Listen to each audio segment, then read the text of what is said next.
Hey everybody, this is part 2 of mental hospitals. Well, it's actually part 3, but I'm going to make it part 2. So if you haven't watched part 1, please watch part 1. So as I was saying, I was hogtied by the cops, put in the hospital, tied up to a bed in the hospital.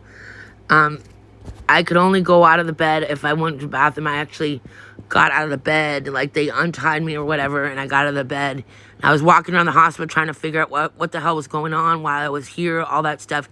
And they're like, if you don't just go to the bathroom, we're seriously going to tie you up again. So yeah, that's really like traumatizing, you know what I mean?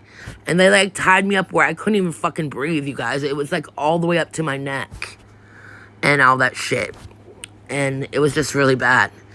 I've also been tied up to a chair before in the hospital because I must have had something happen where I got into something or another where I got tied up to a chair. So yeah, those things are just traumatizing me. Other than that, I liked being in the hospital, especially when they had karaoke night and all that stuff, but the crazy people would talk to themselves and it was just really scary, and I'd make friends and all that stuff too, but I've had really bad experiences in mental hospitals, and I mean, they help you and everything like that, but they don't treat you good sometimes. Like, they're not the best people to you, especially when they're tying you up. So yeah, and then I got a shot many times.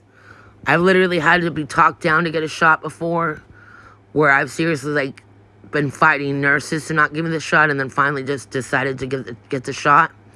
I even asked for the shot before because I just didn't want to deal with how I felt and everything like that. So yeah, that's what I've been through, and I'll talk about other things too in the future.